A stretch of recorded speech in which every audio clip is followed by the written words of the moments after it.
ତେବେ ଏବେ ଆସିଲା ଆଞ୍ଚଳିକ ପାଣିପାଗ ବିଜ୍ଞାନ କେନ୍ଦ୍ରରୁ ବଡ଼ ଖବର। ବଙ୍ଗୋପସାଗରରେ ସୃଷ୍ଟି ହେଲା ଲଘୁଚାପ କ୍ଷେତ୍ର। ଘୂର୍ଣ୍ଣିବଳୟ ପ୍ରଭାବରେ ସୃଷ୍ଟି ହେଲା ଲଘୁଚାପ। ଭାରତୀୟ ପାଣିପାଗ ବିଭାଗ ଆଇଏମଡି ପକ୍ଷରୁ ଏହି ସୂଚନା ଦିଆଯାଇଛି।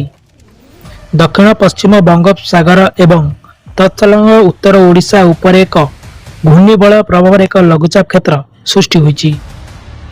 ଶନିବାର ସକାଳ 8:30 ସମୟରେ ଏହି ଲଘୁଚାପ ସୃଷ୍ଟି ହୋଇଥିବା ପାଣିପାଗ ବିଭାଗ ପକ୍ଷରୁ ସୂଚନା ମିଳିଛି। ଏହି ସିଷ୍ଟମ ସମୁଦ୍ର ପତନଠାରୁ 7.6 କିଲୋମିଟର ଉପରେ ଯାଏ ବ୍ୟାପିଥିବା ବେଳେ ଏହା ଦକ୍ଷିଣ ପଶ୍ଚିମ ଦିଗକୁ ଢଳି ରହିଛି।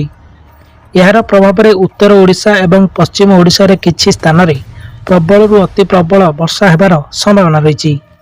ସମ୍ଭାବ୍ୟ ବର୍ଷାକୁ ଦୃଷ୍ଟିରେ ରଖି ବିଭିନ୍ନ ଜିଲ୍ଲା ପାଇଁ ସତର୍କ ସୂଚନା ମଧ୍ୟ ଜାରି କରାଯାଇଛି। ବିଶେଷ କରି ମୟୂରଭଞ୍ଜ ଜିଲ୍ଲାରେ ଅତିରୁ ଅତି ପ୍ରବଳ ବର୍ଷା ହେବାର ସମ୍ଭାବନା ରହିଛି। ଏହି ଜିଲ୍ଲା ପାଇଁ ମଧ୍ୟ ରେଡ୍ ଆଲର୍ଟ ଜାରି କରାଯାଇଛି।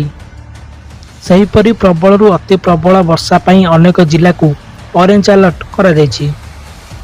ସେହି ଜିଲ୍ଲାଗୁଡ଼ିକ ହେଲା ବାଲେଶ୍ୱର, ଭଦ୍ରକ, କଟକ, ସୁନ୍ଦରଗଡ଼, ଅନୁଗୁଳ, ଢେଙ୍କାନାଳ, କେନ୍ଦୁଝର, ସୁବର୍ଣ୍ଣପୁର, ବୌଦ୍ଧ, ବଲାଙ୍ଗୀର, କଳାହାଣ୍ଡି, କନ୍ଧମାଳ, ଗଜପତି ଏବଂ ଗଞ୍ଜାମ ଜିଲ୍ଲା।